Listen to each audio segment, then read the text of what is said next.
The Pond, written by Deneb and narrated by ClancyPasta.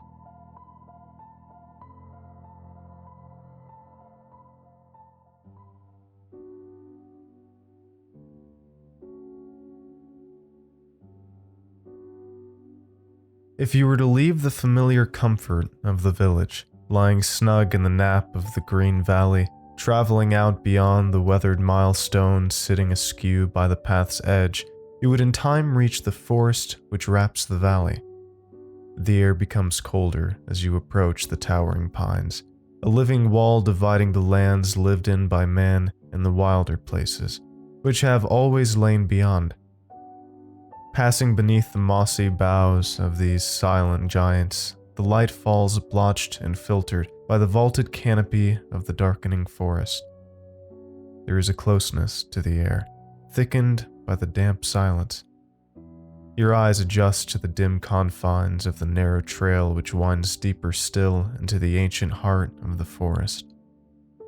The path you follow is worn deep by the feet, paws, or hooves of those who passed this way before. The forest floor starts to slope downwards. In the distance, you hear the hushed burbling of a stream. Guided by your hearing alone, you depart from the trail and seek the water which grows clearer with every step. Pushing through the thickening undergrowth, you see the edge of a creek tumbling over glossy stones worn smooth by the passage of dark water and time. Dark green moss carpets the creek's edge, and you weave along its edge until the creek widens into a clearing. The massive trunks of cedars ages old ring the clearing like living pillars, giving the clearing a sense of the sacred. The twisted branches of the great trees span the clearing high above your head, the vaulted ceiling of a living cathedral. As you reach the edge of the clearing, you notice that it is covered in delicate, hair-like grass. Whether a trick of the light or part of the power of the place, the fine grass seems to almost imperceptibly move of its own accord. The strangeness of the grass does not hold your attention long. Entering the clearing, your eyes are drawn to a ring of strange white gravel which surrounds a pond which lies in the center of the clearing. The pond is spring-fed, no stream enters it. The one you follow to the clearing connects the pond to the rest of the dark forest. It is the surface of the pond that you notice first. Its waters are glassy, a pool of liquid obsidian surrounded by a perfect circle of bleached white gravel. Your footsteps crunch as you pass the boundary of the white banks of the pond. You pause, stooping to pick up a few fragments of the gravel, creamy white and porous. The gravel is uniform in size, weighing far less than you expected as it rolls in your hand. Your focus shifts to the pond that lies like a black, unblinking eye in the center of clearing. Its surface reveals nothing, not even a reflection of the surrounding forest of the arched canopy of branches overhead.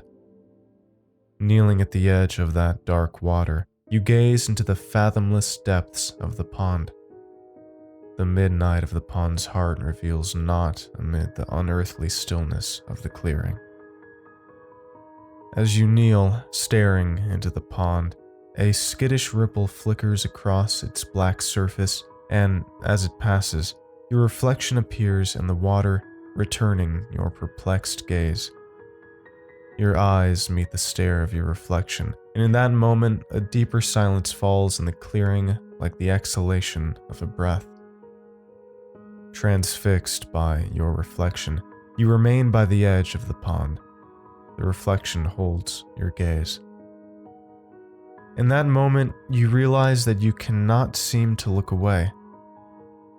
The thought passes, clearing your mind of all save that of the reflection staring at you from beneath the black mirror of the pond's surface. The distant sun arcs toward the horizon. Daylight slips into the deepening shadows of the forest encircling the clearing. You remain at its edge, unmoved and now unmovable. The days flare and wink into velvet black skies, spattered with dancing starlight. Still, you remain by the edge, your reflection gazing into your eyes as you hold its stare. Though forever beyond your own notice, your eyes are now sunken, eyelids rolled back, unblinking as the reflection in the pond. Yet the reflection's gaze now has an intensity that is fiercer, greater than your own. The creatures of the forest sometimes wander into the green clearing, grazing on the hair-like grass that surrounds the pond. Never do they cross the white circle of gravel or drink from it. The animals, attuned to sensing danger, know better. Many more days pass as you remain in your vigil at the edge of those dark waters. Your body is wasting, as much from immobility as hunger. You gaze beyond yourself into the eyes of your reflection. There is nothing else, until one night when the harvest moon hangs full in the night sky, its radiant belly grazing the silhouetted canopy of the forest. The fine grass of the clearing has begun to weave itself into your faded clothing, now more rags than anything else, when from the center of the pond there stirs a faint ripple. Moonlight roils in concentric circles on the surface of the pond as your reflection slowly rises vertically from the depths of the pond. Never breaking your gaze, the skeletal form treads the surface of the pond as it slowly walks towards the edge, towards your kneeling figure. The reflection's unwavering glare burns with a palpable intensity, drawing you to your unsteady feet for the first time in a month. In the moonlit silence of the clearing, your reflection stands on the fine white gravel, arm outstretched, palm up. Without thought, you lurch forward, take its hand in yours. Bound together as you were doomed to be when your eyes first met, you walk into the black deep of the pond, wrapped in silence and the certainty that this is at least an end of sorts. As your bodies sink beneath the surface, the pond is once again glassy and still, a black pupil staring into the cosmos forever. Time passes. On another night, when the full moon hangs low in the clear night sky, the pond releases a single ripple. It rolls slowly to the circumference of the pond, carrying with it some fine white gravel which rolls gently to the edge of the pond. As the fragments of your bleached bones settle at the water's edge, the pond's surface becomes still once more. All is silent and calm. The pond waits.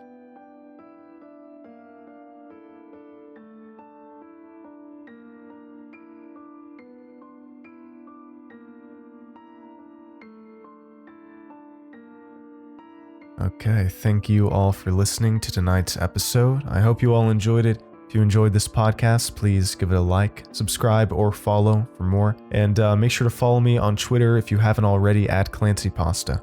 Also, if you'd like to get ad-free narrations and support the channel in the process, you can always head over to my Patreon, link in the description. And picking up anything on the merch store helps out a ton. And, you know, I may be biased. I may be a little biased, but I really think that the products and the merch in the merch store is pretty high quality. Looks really great. I have quite a few that I wear very often. So again, thank you so much for listening. Hope you enjoyed and have a great night. Cheers.